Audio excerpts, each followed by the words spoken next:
ఓసీల హక్కుల న్యాయమైన డిమాండ్ల సాధనకు ఈ నెల 23న ఓసీ జేఏసీ ఆధ్వర్యంలో ఢిల్లీలో జంతర్ మంతర్ వద్ద జాతీయ స్థాయి ఓసీల మహాధర్నా కార్యక్రమాన్ని నిర్వహిస్తున్నట్లు ఓసీ సామాజిక సంక్షేమ సంఘాల సమైక్య జాతీయ అధ్యక్షుడు పోలాడి రామారావు తెలిపారు. కరీంనగర్ పద్మానాయక ఫంక్షన్ హాల్లో ఓసీ జేఏసీ రాష్ట్ర ఉమ్మడి కరీంనగర్, వరంగల్ జిల్లాల నాయకులతో కలిసి ఈ నెల 23న ఢిల్లీలో జంతర్ మంతర్ వద్ద నిర్వహించే ఓసీల మహాధర్నా విజయవంతం చేయాలని ఓసీ జేఏసీ ఆధ్వర్యంలో సన్నాహక సభ పోస్టర్ ఆవిష్కరణ కార్యక్రమం నిర్వహించి ఢిల్లీ ప్రయాణ ఏర్పాటుపై సమీక్షించి సమన్వయకర్తలను నియమించారు. ముఖ్య అతిథిగా పాల్గొన్న ఓసీ సామాజిక సంక్షేమ సంఘాల సమాఖ్య జాతీయ అధ్యక్షుడు పోలాడి రామారావు మాట్లాడుతూ దేశవ్యాప్తంగా ఉన్న అగ్రకుల పేద సామాజిక వర్గాల్లోని పేద విద్యార్థులు, రైతులు, మహిళలు విద్యా, ఉద్యోగ, ఉపాధి, రాజకీయ విషయాల్లో జరుగుతున్న అన్యాయాన్ని పరిష్కరించుకునే దిశగా అన్ని వర్గాల ప్రజల పక్షాన దేశం నుండి ఒడ్డున జరుగుతున్న ఈ మహాధర్నా కార్యక్రమాన్ని విజయవంతం చేద్దామని, ధర్నా నిరసన కార్యక్రమం ద్వారా కేంద్ర రాష్ట్ర ప్రభుత్వాలకు కనువిప్పు కలిగే విధంగా ఉంటుందని రామారావు తెలియజేశారు. ఈడబ్ల్యూఎస్ రిజర్వేషన్ల పటిష్ట అమలుకు ప్రత్యేక జాతీయ కమిషన్ ఏర్పాటు చేయాలని, ఈడబ్ల్యూఎస్ సర్టిఫికెట్ జారీకి షరతులు లేని 5 ఏళ్ల కాల పరిమితి కలిగి ఉండాలని, ఈడబ్ల్యూఎస్ అర్హతకు వార్షిక ఆదాయ పరిమితి 10 లక్షలకు పెంచాలని, కేంద్ర రాష్ట్ర ప్రభుత్వాల సంక్షేమ పథకాలను వర్తింపచేయాలని, ప్రస్తుతం 50% పెంచకుండా ఉన్న రిజర్వేషన్లో ఓసీలకు రాజకీయ రిజర్వేషన్లు కల్పించాలని డిమాండ్ చేశారు. ఈడబ్ల్యూఎస్ రిజర్వేషన్లు అన్ని రాష్ట్రాల్లో సంపూర్ణంగా అమలు చేయాలని, రైతులకు గిట్టుబాటు ధర కల్పించాలని, రైతులు పండించిన పంటలకు రైతే ధర నిర్ణయించే భాగస్వామ్యం ఉండే చట్టం తేవాలని, రైతులకు రైతు బీమా వర్తించే పరిమితిని 70 సంవత్సరాలకు పెంచాలని పోలాడి రామారావు డిమాండ్ చేశారు. ఈ డిమాండ్ల ప్రతులను ఇప్పటికే కేంద్ర రాష్ట్ర ప్రభుత్వాల ప్రజా ప్రతినిధులకు పంపించామని తెలిపారు. ఈ ధర్నాలో ఢిల్లీలోని జేఎన్టీయూ సెంట్రల్ యూనివర్సిటీ విద్యార్థులు, పక్కన ఉన్న ఫరీదాబాద్, యూపీ ప్రాంతాల జాట్ నేతలు పాల్గొంటున్నట్లు హై ప్రొఫైల్ లెవెల్లో ధర్నా ప్రాంతం దద్దరిల్లిపోతుందని రామారావు వెల్లడించారు.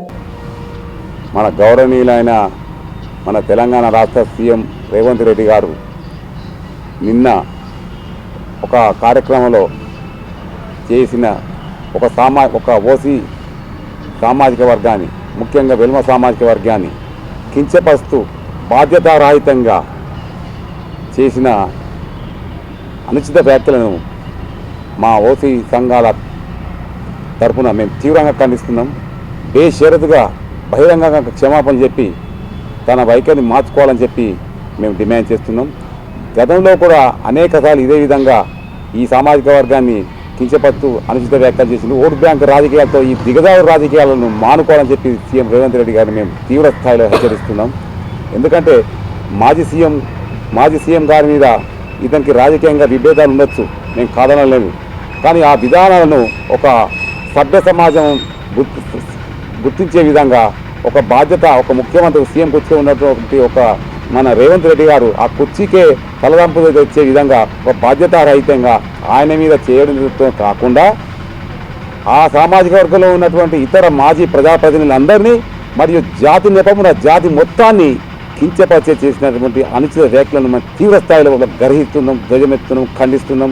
తక్షణమే తన వైఖరిని మార్చుకోకపోతే ఈ ప్రజాస్వామ్య విధానం లోపల ఆయన యొక్క ఒక సీఎంగా కంటే హీనంగా, చరిత్రహీనంగా మిగిలిపోతాయని చెప్పి హెచ్చరిస్తున్నాం. ఇదే సీఎం రేవంత్ రెడ్డి గారు ఒకటి గమనించాలి. ఉమ్మడి ఆంధ్రప్రదేశ్ ముఖ్యమంత్రిగా దివంగత జలగ వెంగళరావు గారు రాష్ట్రాభివృద్ధికి ఎనలేని సేవలు చేసిండ్రు, మన్ననలు పొందిండ్రు. అలాగే కాసు బ్రహ్మానందరెడ్డి గారు దివంగత, అలాగే మర్రి చెన్నారెడ్డి గారు, కోట్ల విజయభాస్కర్ రెడ్డి గారు, వారు ఎంతో సేవ చేసి ఎంతో మన్ననలు పొందిరు, అన్ని వర్గాలను కలుపుకొని, అన్ని సామాజిక వర్గాలను కలుపుకొని.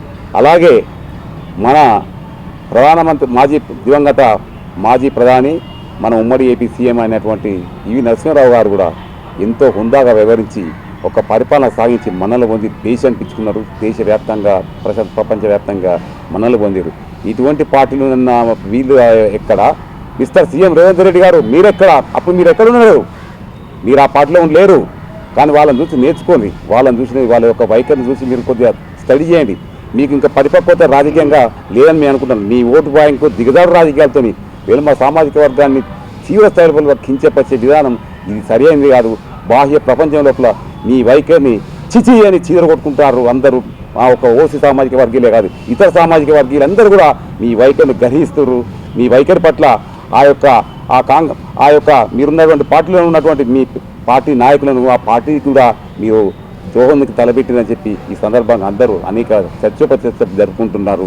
మేము మీరంటే మాకు అభిమానం ఉండే ఒక ఫైటర్ అని చెప్పి మేమేమనుకున్నాం, ఒక ఫైటర్, ఒక మంచి ఉత్సాహవంతుడు, ఒక యువకుడు అని మేము ఆయన యొక్క సీఎం రేవంత్ రెడ్డి గారు మాకు ఆయన లేని ప్రేమాభిమానులు ఉన్నటువంటి సీఎం రేవంత్ రెడ్డి గారు గత కొంతకాలంగా ఆయన చేస్తున్నటువంటి బాధ్యత రహితమైనటువంటి కేవలం ఒకే ఓసీ సామాజిక వర్గాన్ని కించపరుస్తూ అనేక సార్లు ఆయన యొక్క ఓట్ బ్యాంక్ రాజకీయాలతో ఇతర వర్గాల లోపల ఆయన సామాజిక వర్గం లోపల ఆయన చిదరుకున్న తరుణం లోపల ఆ యొక్క డైవర్షన్ పార్టీస్ వరకు ఇతర ఓసీ సామాజిక వర్గాలను కించపరిచి ఆ సామాజిక వర్గాల లోపల మెప్పు పొందాలని చెప్పి చూస్తున్నారు. కానీ నీ యొక్క వైఖరిని వారు గుర్తించారు, నీ ఓట్ బ్యాంక్ రాజకీయాలను వాళ్ళు గుర్తించారు.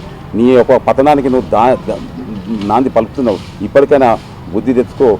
బాధ్యత ఒక సీఎం కుర్చీకి ఉన్నటువంటి ఆ కుర్చీకి విలువదే, ఆ కుర్చీకి ఉన్నటువంటి స్థానాన్ని గౌరవంగా నిలబెట్టు. గతం లోపల ఎందరో ముఖ్యమంత్రులు ఎందరో చేసి ఎంతో మంచి కలిసి ఉన్నారు. పెద్దలు మన జిల్లాకి చెందినటువంటి పెద్దలు చొక్కారావు గారు, జువాడి చొక్కారావు గారు కానీ, చెలిమేడి ఆనందరావు గారు కానీ మన జిల్లా నుంచి ఉన్నటువంటి వీరు ఎంత హుందాగా వ్యవహరించారు. చెలిమేడి ఆనందరావు గారు, చొక్కారావు గారు, తర్వాత జగపతిరావు గారు, తర్వాత జీవన్ రెడ్డి గారు, వీరు ఎంత బాధ్యతలతో నెలలు ఒక మంత్రులుగా వాటి ఎంత మనలు పొంది అన్ని వర్గాలను కలుపుకొని పరిపాలన చేసారు. బేసిక్గా అన్నారు, నువ్వు కేవలం నీ ఒక ఓటు బ్యాంక్ రాజకీయాలకు నీ స్వార్థ కించిత్ బుద్ధితోని ఎల్మ సామాజిక వర్గాన్ని పూర్తిగా అనుచిత వ్యాఖ్యలు చేయడమేది. వారు నొచ్చుకున్నారు, వారు మనస్తాపానికి గురైనరు. వారు నిన్నటి నుంచి కానీ మేము ఈ సామాజిక వర్గం నేను వెల్మ సామాజిక వర్గీయుని అయినప్పటికీ కూడా నేను అందరు రెడ్డి వైశ్య బ్రాహ్మణ కమ్మ మార్వాడి సంఘాలతో కలుపుకొని దేశ రాజధాని లోపల మన ఓసీ హక్కుల సాధనకు సంఘటితంగా ఉద్యమం చేస్తున్న తరుణం లోపల మీరు ఇలాంటి దిగజాడు రాజకీయాల వైఖరితో అది పంచనవుతుంది. మీరు కేవలం ఒక సామాజిక వర్గాన్ని పంచన చేయాలనేటువంటి మీ యొక్క దుష్ట పన్నాగాన్ని అందరూ గుర్తించారు. బాహ్య ప్రపంచం లోపల మీ స్థానం పర్ధన పడుతుంది. ఇప్పుడున్నటువంటి పరిస్థితి లోపల మీ వైఖరి మార్చుకోవాలి. మీరు కొంచెం దీన్ని ఏంటంటే ఒకటి పునరాలోచించుకోవాలి. మీ ఒక ఆత్మ పరిశీలన చేసుకొని చేసిన వైఖరి పట్ల అది ఒక బహిరంగ క్షమాపణ చెప్పి ఇంకోసారి ఇలాంటి వైఖరిని పునరావృతం కాకుండా చూసుకుంటానని చెప్పి నువ్వు చేసుకుంటే నీకు గుర్తింపు ఉంటుంది, గౌరవం ఉంటుంది. మీ పట్ల మాకున్నటువంటి ప్రేమ కూడా మరింత రెట్టింపు అవుతుందని చెప్పి మేము తెలియజేస్తూ మీరు తప్పకుండా తక్షణమే బేషరతుగా క్షమాపణ చెప్పి ఈ వైఖరిని మార్చుకొని మీరు హుందాగా వ్యవహరించాలని చెప్పి మేము విజ్ఞప్తి చేస్తున్నాం, బ్రతిమాలుతున్నాం. మిస్టర్ రేవంత్ రెడ్డి గారు ఇంకోసారి ఇలాంటి వైఖరి మీరు చేస్తే మాత్రం సభ్య సమాజం సహించదని మాకు కూడా మీ పట్ల ఉన్నటువంటి ప్రేమాభిమానం మీ ఒక ఫైటర్ అని చెప్పి మాకు ఎంతో అభిమానం ఉండే. కానీ అటువంటి వైఖరితో మీరు మా నుంచి కానీ అందరి నుంచి ప్రజాస్వామ్యవాదుల నుంచి కానీ ఇతర వర్గాల నుంచి కూడా మీరు దూరమవుతారు. ముఖ్యంగా బీసీ సోదరులను కూడా మేము ఎస్సీ సోదరులను కూడా మేము వాళ్ళని కూడా కలుపుకొని మా యొక్క పోస్టుల డిమాండ్ల కొరకు సంఘటితంగా వాళ్ళతో కూడా మేము మద్దతు కూడగడుతున్న కారణంలో మీరే